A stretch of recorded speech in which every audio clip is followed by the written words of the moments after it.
지난주 우리나라는 그동안 우리 정부에 협력하여 일해온 아프가니스탄의 특별 기여자 377명을 한국으로 이송하는 작전을 수행했습니다. 작전명이 미라클. 중학생들 빨리 미라클 무슨 뜻이에요? 공부 좀 합시다. 영어 공부. 미라클 뭐예요? 그렇지. 자신있게. 기적. 기적이란 뜻을 가진 구조 작전이었습니다. 그 아프가니스탄의 이제 정권을 잡은 탈레반이 그동안 외세에 협력해왔던 인들에게 복수를 하겠다라고 했기 때문에 우리 정부를 도왔던 현지인들을 외면할 수가 없었습니다. 그래서 우리나라는 그들을 구조하기 위해 국정원, 외교부, 국방부 등이 미군과 협력해서 미라클 작전을 계획하고 실행했습니다. 이 미라클 작전은 대성공이었고 타이밍이 아주 기가 막혔습니다. 현지인 377명을 한국으로 오는 비행기에 태우던 당일에 탈레반은 더 이상 아프가니스탄 현지인이 해외로 나가는 것을 막겠다라고 했습니다. 그리고 이틀 후에는 급진적 이슬람 무장단체인 IS가 그때 현지인들이 비행기를 타던 그 카불 공항에 자살폭탄 테러를 해서 170여 명이 사망하고 말았습니다. 우리 외교관과 공군 그리고 특수부대는 아프가니스탄 377명을 모두 무사하게 구조를 했는데요. 377명 중에 무려 절반이 넘는 사람이 아이들이었다고 합니다. 우리나라는 단지 정부에 협력한 아프가니스탄 현지인을 구조한 것이 아니라 그들의 가족과 아이들 그리고 아프가니스탄의 미래를 구원한 것이나 다름없습니다. 그런데 여기서 더욱 마음을 훈훈하게 하는 일이 있었는데요. 국내에 도착한 아프가니스탄 가족들을 우리 국가에서 진천군에 있는 국가시설에 이렇게 이송하게 됐습니다. 그런데 진천 군민들이요, 그들이 오는 것을 환영하고 심지어 모금을 해서 어려움을 당한 이 아프가니스탄인들을 도와달라고까지 했다고 합니다. 이러한 자비와 은혜를 베푸는 진천 국민들을 보니까 제가 마음이 매우 훈훈해졌고요. 그리고 그들의 그런 넓은 마음과 약한 자를 돌보는 모습을 보면서 하나님의 사랑을 그리고 약한 자를 돌보시는 하나님의 역사하심을 보게 되었습니다. 미라클 작전은 사람이라면 기본적으로 갖고 있는 이 상호 호혜적인 태도에서 출발하였습니다. 우리 정부가 그동안 그 아프가니스탄 현지인들로부터 도움을 받았으니 그에 합당한 보답을 하는 것이 인류 보편적으로 사람이 마땅히 지켜야 할 법도라는 것이죠. 그 법도를 우리말로 의리 또는 보은이라고도 합니다. 우리 사람은 양심이 있어서 은혜를 받으면 반드시 은혜에 보답하고자 하는 마음이 있습니다.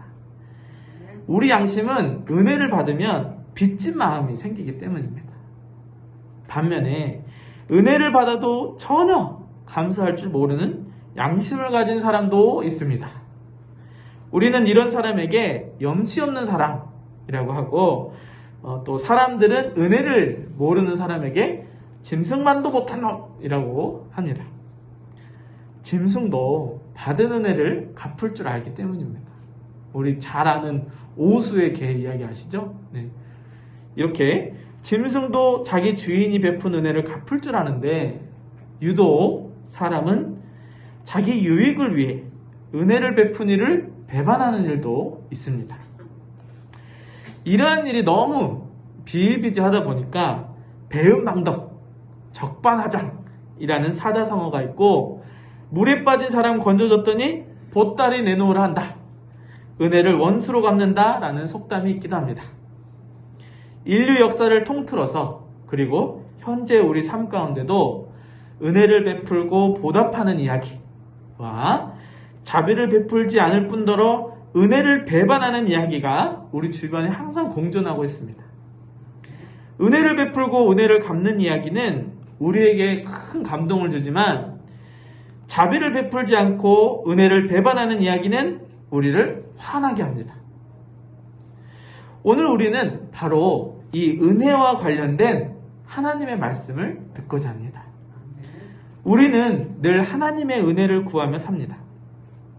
기독교 신앙이 있는 사람은 하나님의 은혜가 아니면 단 하루도 살 수 없다라고 고백하기도 합니다. 오늘 우리 찬양도 했잖아요. 주 없이 살 수 없네. 그렇다면 하나님이 우리에게 베푸신 은혜는 과연 무엇이며 그 은혜를 누리는 삶은 또 무엇일까요?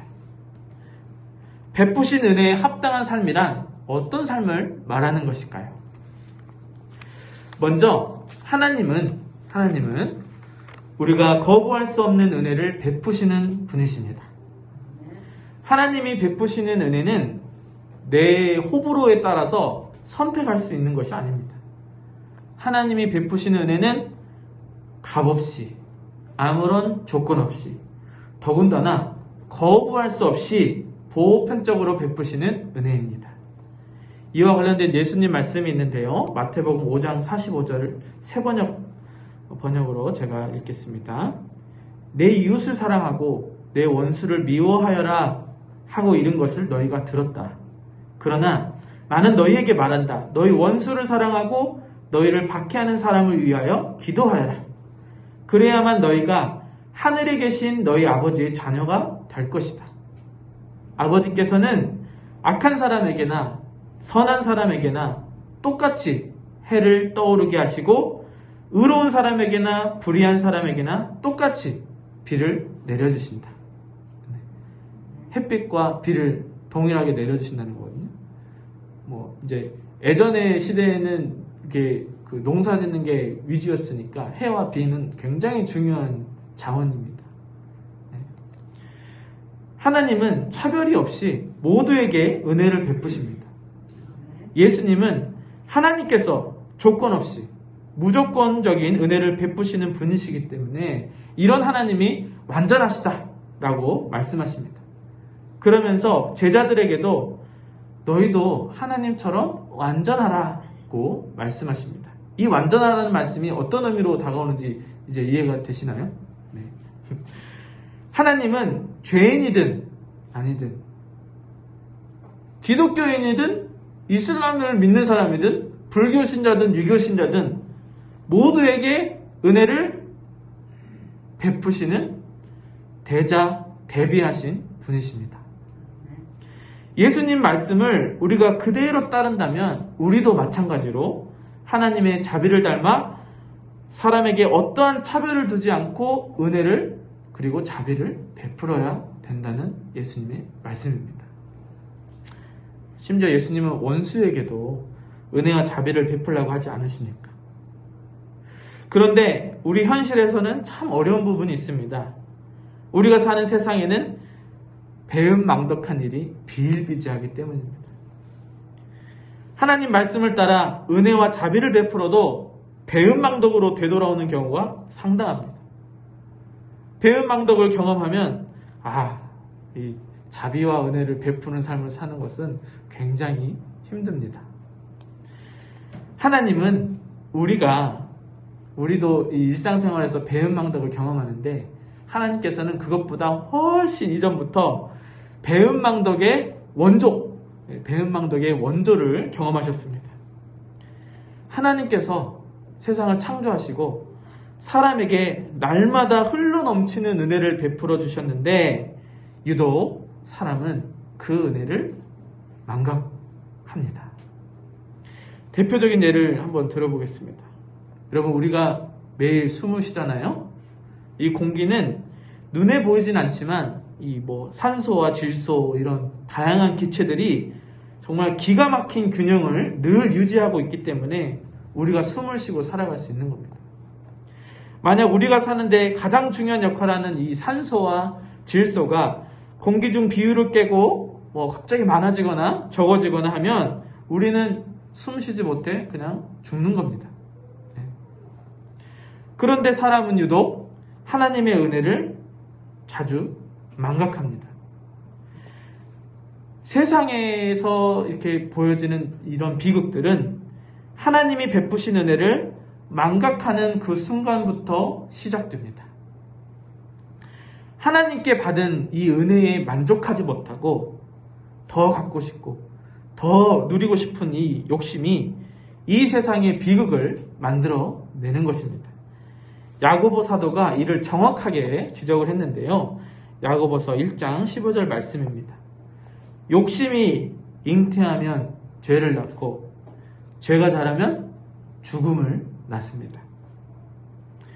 성경에서 최초의 비극인 아담과 하와의 선악과 사건은 하나님께서 베푸신 은혜를 망각하고 더 갖고자 하는 욕심에서 시작되었다는 것을 보여줍니다. 비극은 사람이 하나님의 은혜를 망각하는 곳곳에 창궐하기 시작했습니다. 하나님의 은혜와 자비를 망각하여 감사가 그친 곳에서는 곧장 비참함이 가득 차고 서로를 죽이고 죽이는 생지옥으로 변하고 말았습니다. 여러분, 헬조선이라는 말이 있습니다. 헬조선. 너도 나도 살기 어려우니 지옥이나 다름없다라는 의미로 이 지옥을 뜻하는 영어 뭐예요? 헬과 우리나라를 뜻하는 조선이라는 말을 붙인 신조어입니다. 헬조선은 무한 경쟁 사회, 능력주의 사회, 성공주의 사회로 대표되는 세상입니다. 이런 사회는 하나님의 자비와 은혜를 생각하거나 감사할 겨를이 없습니다. 무한 경쟁 사회는 경쟁하느라 자기가 받은 은혜를 돌아볼 시간조차 없습니다. 잠시라도 한눈을 팔면 뒤에서 따라잡히기 때문입니다.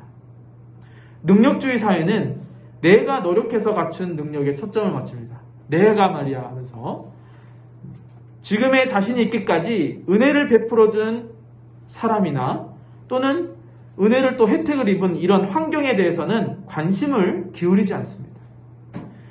성공주의 사회는 저 높은 곳에 우뚝 선 이 성공한 사람들만 칭송을 받지 우리 사회의 가장 열악한 부분을 담당하는 이 아래쪽에 사는 사람은 쳐다도 보지 않습니다. 아래에서 묵묵히 일하는 사람이 없었다면 성공이란 있을 수 없는 것이죠. 여러분, 우리 음식물 쓰레기 치우는 사람 없으면 우리 사회가 어떻게 되겠습니까? 그러면은 사회에서 성공한 사람은 어떤 마음을 가져야겠습니까? 내가 이런 삶을 살게 되는 것, 이런 삶을 누리고 있게 되는 것이 과연 나 혼자만의 능력으로 된 것인가? 내 성공에 내 실력으로만 된 것인가는 반드시 생각해 봐야 되죠. 이렇게 이러한 은혜에 대한 망각이 시작되면은 지옥문이 열리는 겁니다. 하나님은 이런 비극이 난무하는 지옥과 같은 세상을 바로잡기 위해 특별한 은혜를 베푸셨습니다. 특별한 은혜. 세상이 하나님의 은혜를 망각하지 않도록 어마어마하게 강력한 은혜를 베푸셨습니다. 바로 예수 그리스도를 이 세상에 보내신 것입니다. 특별한 은혜. 하나님께서는 날마다 누리는 은혜를 싹 다 잊은 채 자기 욕심에 따라 배은망덕하며 살아가는 이 세상 사람들을 구원하기 위해, 배은망덕으로 지옥문을 연 이 세상 사람들을 구원하기 위해 예수 그리스도를 이 땅에 보내셨습니다. 제가 건방지지만 하나님과 입장을 바꿔서 생각해보면 이런 배은망덕한 것들을 보았나면서 세상 확 그냥 쓸어버릴 심판자를 보낼 것 같은데, 우리 하나님께서는 자비와 은혜 그리고 정의의 화신인 예수님을 보내셨습니다. 오늘 구약 본문 이사야 61장 1절에서 3절이 하나님이 이렇게 배은망덕한 세상에 보내시는 분에 대해서 말씀을 하는데요. 제가 표준 세번역으로 읽을게요. 주께서 나에게 기름을 부으시니 주 하나님의 영이 나에게 임하셨다. 주께서 나를 보내셔서 가난한 사람들에게 기쁜 소식을 전하고 상한 마음을 싸매어주고 포로에게 자유를 선포하고 갇힌 사람에게 석방을 선언하고 주의 은혜의 해와 우리 하나님의 보복의 날을 선언하고 모든 슬퍼하는 사람들을 위로하게 하셨다. 시온에서 슬퍼하는 사람들에게 제 대신 화관을 씌워주시며 슬픔 대신에 기쁨의 기름을 발라주시며 괴로운 마음 대신에 찬송이 마음에 가득 차게 하셨다.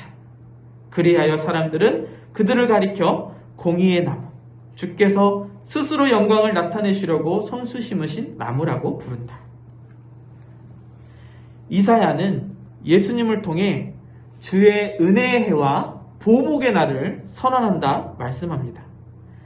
주가 베푸신 은혜를 누리는 대상은 가난한 사람들, 마음이 상한 사람들, 포로와 같이 얽매인 사람들, 자유를 억압당하는 갇힌 사람들, 슬퍼하는 사람들처럼 하나님의 은혜를 망각한 세상 속에서 소외를 당하는 사람들이었습니다.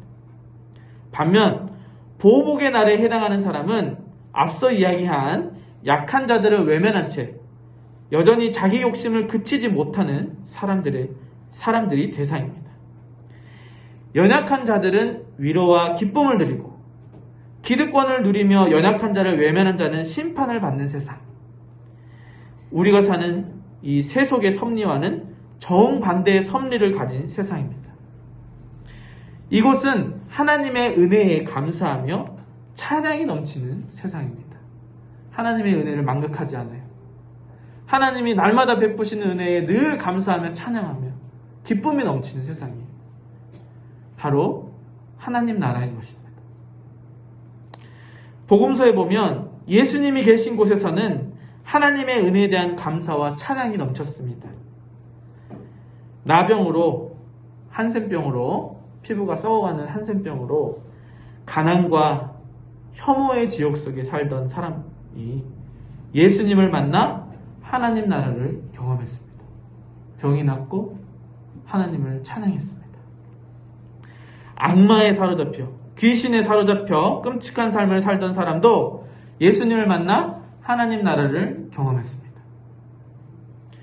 하나뿐인 아들을 잃은 과부가 생지옥을 앞둔 이 상황에서, 여러분, 그때 당시에 여성들은 나이가 차면 일을 할 수가 없어요. 남자가 없으면 직장을 구할 수도 없었던 그런 사회였습니다. 그런데 남편을 잃고 하나밖에 없는 아들마저 죽었으면 그야말로 생지옥이 시작된 것이죠. 그런데 그런 사람이 예수님을 만나 하나님 나라를 경험합니다. 그런데 유독 당시 권력을 많이 누리던 바리새인과 권력가들은 예수님을 만나고 예수님을 눈앞에 두고서도 하나님 나라를 경험하지 못했습니다. 기득권을 누리던 사람들은 하나님 나라를 볼 수 없었습니다. 당시 자기가 누리던 세상이 더 좋았기 때문입니다. 그들이 말하는 하나님의 은혜는 예수님이 아니라 그들에게 부와 권력을 주는 세속적인 만족이었습니다. 그들은 오히려 진정한 하나님의 은혜인 예수님을 죽이기로 결심을 합니다. 세상 비극을 바로잡기 위해 오신 예수님, 하나님이 세상 비극을 바로잡기 위해 보내신 특별한 은혜인 예수님을 세상 비극을 초래하고 있는 이 권력자들이 끝내 죽이고 말았습니다. 그렇게 배은망덕한 이 세상과 기득권을 누리는 사람들을 향해 우리 예수님은 고통스러운 십자가 위에서도 하나님 나라를 보여주셨습니다. 어떻게 보여주셨느냐? 예수님은 자신을 십자가에 매달아 죽이고 조롱하는 사람들을 향해서 이렇게 말씀하십니다. 누가복음 23장 34절입니다. 아버지, 저 사람들을 용서하여 주십시오. 저 사람들은 자기네가 무슨 일을 하는지 알지 못합니다. 예수님은 극한의 고통스러운 상황 속에서 원망과 복수가 아닌 자비와 은혜 그리고 용서를 베푸셨습니다. 예수님이 십자가의 위에서 보이신 이 자비는 너무너무나 엄청난 것이어서 사람이라면 누구나 그 양심상 거부할 수 없는 은혜가 되었습니다. 십자가에 매달려 죽음의 가장 끝에서, 사람이 느낄 수 있는 가장 큰 고통의 끝에서 원수를 용서하시는 예수님 앞에서 그 누가 예수님 외에 구원의 자격을 말할 수가 있겠습니까? 그 어떤 누구라도 예수님을 의지하기만 하면 주께서 용서하시고 구원하신다는 복음은 바로 이러한 무게를 가진 어마어마한 은혜인 것입니다. 십자가는 이 세상 비극을 바로잡기 위해 보내신 하나님의 특별한 은혜를 상징하고 있습니다. 십자가에 담긴 예수님 이야기를 제대로 알면 사람은 양심상 거부할 수 없는 하나님의 특별한 은혜를 경험합니다. 나의 어떠한 조건이나 자격, 나의 어떤 상태, 그런 것 상관없이 무조건적으로 자비를 베푸시는 예수님. 내가 어떤 잘못을 했든지 아니면 어떤 공로를 쌓았든지 쌓지 못했든지 상관없이 나를 품으시는 예수님. 그 은혜를 경험하면 우리는 그 은혜를 망각할 수가 없습니다. 그래서 지금 여러분 여기 나와 계시잖아요. 때로 우리가 연약하여 그 은혜를 망각할 때도 있죠. 그러나 우리가 저 십자가를 볼 때마다, 십자가를 보며 예수님을 떠올릴 때마다 그 특별한 은혜의 경험은 다시 살아나는 겁니다. 내가 뭐라고? 주께서 나를 위해 죽으셨다. 내가 정말 하나님 앞에서 몹쓸 짓을 저질렀는데 그런데도 나를 위해 죽으셨다. 나는 정말 은혜를 모르는 배은망덕한 사람이었구나. 그런데도 나를 위해 죽으셨다. 기독교 신앙인은 예수님 없이 살 수 없습니다. 은혜 아니면 이란 말에는 예수님 아니면 이라는 의미가 함축되어 있습니다. 우리 기독교 신앙인들이 말하는 하나님 은혜의 핵심은 예수님입니다. 세상 부와 권력이 아니에요. 기독교 신앙인들이 말하는 하나님의 은혜의 이 정수에는 예수님이 계시다는 거예요. 우리가 자랑할 하나님의 은혜는 오직 예수님밖에 없습니다. 우리 주님 예수님만으로 만족할 수 있는 삶을 사는 사람은 날마다 새로운 날을 맞이합니다. 하나님께서 보편적으로 날마다 베푸시는 은혜를 보게 되고 감사하게 됩니다. 아침에 일어나 숨 쉴 수 있음에, 오늘 하루도 일을 할 수 있음에 모든 것이 감사할 것 투성인 삶을 살게 됩니다. 건강한 신앙은 하나님이 베푸신 은혜와 은혜를 누리는 삶이 결코 분리되지 않습니다. 은혜를 알고 감사하면 은혜에 합당한 삶을 살게 되기 때문입니다. 예수님 한 분만으로 만족하는 사람은 자족할 줄 압니다. 은혜에 감사할 줄 알고 이웃에게 베풀 줄 아는 사람입니다. 혹시나 큰 행운, 예를 들면 로또 같은 게 얻을지라도 그것은 내 것이 아니라 가장 연약한 자를 위해 베풀어야 할 줄로 아는 사람입니다. 이렇게 사는 사람들을 보면 간접적으로나마 하나님 나라를 볼 수 있습니다. 반면에 우리 주변에 자비를 베풀 줄 모르는 사람도 있습니다. 하나님 은혜 모르고 자기가 받은 하나님의 은혜는 기억 못하고 사람을 차별과 혐오를 하는 이런 것들을 조정하는 사람이 있습니다. 어떤 자격이나 조건을 운운하면서 사람을 구별짓는 걸 좋아하는 사람도 있습니다. 자기 유익을 위해 다른 사람을 희생하는 것, 다른 사람을 희생시키는 것 거리낌 없이 하기도 하고, 또 자기가 쌓은 업적에 대해서는 오로지 자기 실력으로 얻은 결과라고 생각하는 사람도 있습니다. 이런 사람 곁에 있으면 우리가 지옥을 경험하게 됩니다. 따라서 하나님의 은혜를 누리는 삶의 핵심은 언제 어디서나 예수님 안에서 사는 삶입니다. 예수님 안에서. 예수님 말씀과 예수님의 삶의 가치를 늘 묵상하는 삶입니다. 은혜를 누리며 살고 은혜에 합당한 삶을 사는 것. 예수님을 늘 묵상하는 삶. 우리가 예수님을 묵상하면 하나님이 베푸신 은혜를 망각할 일이 없습니다. 날 위해 죽으신 예수님, 그리고 나를 살리신 예수님. 이 비극 많은 세상에 하늘의 기쁨과 소망을 선물하신 예수님을 생각하면 어떻게 하나님 은혜에 감사하지 않는 삶을 살 수 있겠습니까? 바울 사도는 살아생전에 예수님을, 그러니까 살아계신 예수님을, 아니죠, 살아생전에 예수님을 본 적이 없습니다. 바울 사도는 직접 예수님을 보지 못했고 오히려 예수님을 따르는 이런 제자들을 죽이는 데 앞장섰던 사람이었습니다. 그런데 그가 예수님께서 그런 자신을 살리기 위해 십자가에 못 박혀 죽으시고 다시 사셨다라는 복음을 듣고 난 뒤에 비로소 하나님의 베푸신 이 특별한 은혜를 깨닫게 됩니다. 예수님을 다메섹 도상에서 만난 이후부터는 사람을 죽이는 데 앞장섰던 사람이 그런 사람이 아니라 자신이 경험했던 어마어마한 하나님의 이 특별한 은혜, 바로 예수님을 전하는 위대한 전도자가 되었습니다. 특히 그는 유대인들로부터 외면당하는 이방인을 향한 선교를 하게 됩니다. 오늘 신약 말씀 제가 읽겠습니다. 바울 사도가 이야기하는 거거든요. 그러나 나는 하나님의 은혜로 오늘의 내가 되었습니다.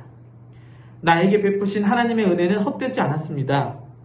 나는 사도들 어느 누구보다도 더 많이 수고하였습니다.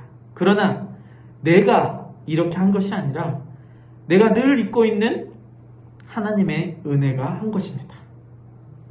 바울 사도의 고백에서 이 은혜는 곧 예수님입니다. 바울 사도는 예수님을 만난 이후 평생 예수님 한 분만으로 만족하는 삶을 살았고 감사가 풍성한 삶 속에서 살았습니다. 함양하늘교회 교우 여러분, 우리도 바울 사도처럼 예수님 한 분만으로 만족하고 모든 것이 예수님 덕분인 삶을 삽시다. 그리고 예수 살기를 통해서 예수님처럼 자비롭고 가난하고 소외된 이웃에게 먼저 다가가고 고통받는 자들을 외면하지 않는 삶, 자기 유익보다 연약한 자들을 먼저 돌보는 삶을 사는 은혜에 합당한 삶을 사는 우리가 되기를 주님 이름으로 축원합니다. 오늘 말씀의 결론입니다. 우리는 가끔씩 우리에게 좋은 일이 있을 때마다 하나님의 은혜다 라고 고백합니다. 그러나 하나님의 은혜는 우리에게 좋은 일이 있든 좋지 않은 일이 있든 항상 우리와 함께합니다. 하나님의 은혜는 곧 우리 주 예수 그리스도입니다. 우리가 날마다 주님과 동행하는 삶을 산다는 것은 곧 매일같이 우리에게 넘치도록 주시는 하나님의 은혜에 감격하며 날마다 새로운 삶을 산다는 것을 의미합니다. 함양하늘교회 교우 여러분, 하나님이 여러분과 날마다 함께 하십니다. 여러분이 어떠한 상황에 있든 혹시나 어떠한 죄를 지었든 상관없이 하나님이 여러분 곁을 떠나지 않으시고 돌보시며 하나님 자녀로서 합당한 삶을 살도록 은혜를 베푸십니다. 우리가 가끔씩 교회를 떠날 때가 있어요.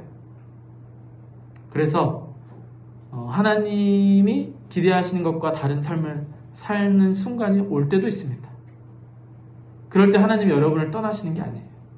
하나님이 묵묵하게 기다리시고 인내하시고 함께 하시는 중이거든요. 근데 우리 하나님께서는 그렇게 곁에 계시면서 다시 돌아오게 인도를 하십니다. 이게 하나님의 은혜예요. 우리는 서운하면 안 보잖아요. 서운하고 배신했으면 다시는 너 안 본다. 우리는 그래요. 근데 하나님은 안 그래요. 이게 하나님의 은혜입니다. 매일매일 여러분 곁에서 은혜를 베푸시는 하나님을 눈으로 보며 감사하는 삶, 늘 예수님과 동행하는 삶을 사시기를 주님 이름으로 축복합니다. 아멘.